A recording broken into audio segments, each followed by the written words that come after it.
Tonight, Boeing says it supports the federal government's decision to ground its 737 MAX 8 planes.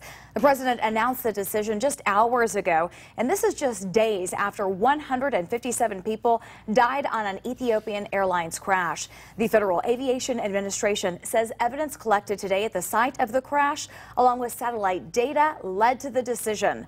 This issue is of big interest here in Huntsville. Boeing and North Alabama have had a long-standing relationship that many people depend on for their livelihoods. WAAY 31's Greg Privet explains why that connection is so important. Boeing is making news because of two separate crashes of two of its new highly touted 737 MAX 8 airliners. The latest crash Sunday in Ethiopia killed all 157 people on board.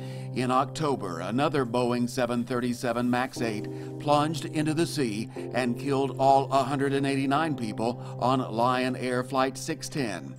A growing list of countries grounded Boeing 737 MAX 8s. The news has the world's attention. If there's a problem with the airplane, the world needs to know now. Here at home, Boeing has a significant Alabama presence. Already, about 2,700 people work for Boeing in our state. The company said it expects to hire up to 400 more employees by next year. That, along with an additional capital investment in Alabama of $70 million. In the Tennessee Valley, Boeing's focus is mainly on aerospace and defense. In Decatur, Boeing helped get what is now United Launch Alliance up and running. Boeing has a share in ULA and United Space Alliance. But most of Boeing's work is in Huntsville and Madison County. Boeing is working on several military projects, notably the Patriot Advanced Capability 3 missile seeker, among others.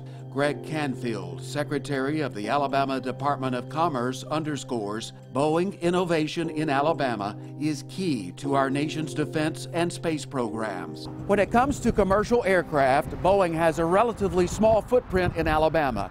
Here at Redstone Gateway, a team of about 250 Boeing engineers support several aircraft, including the 737 MAX 8. But that's just one of 20 aircraft projects.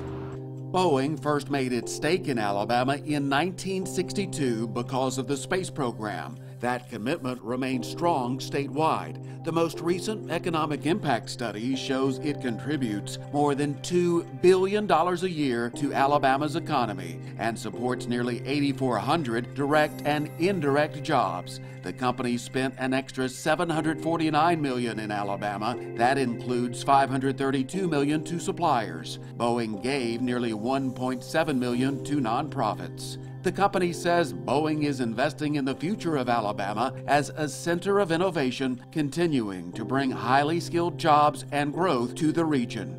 Long-term, Boeing's commitment to Alabama and the state's faith in Boeing appears solid, despite what many are hoping will be a short-term lack of confidence from some travelers. I would have tried to get on a different flight. Greg Privet, WAAY 31 News. Besides Boeing, its commercial aviation competitor Airbus also has a presence in Alabama. The Airbus final assembly plant is in Mobile.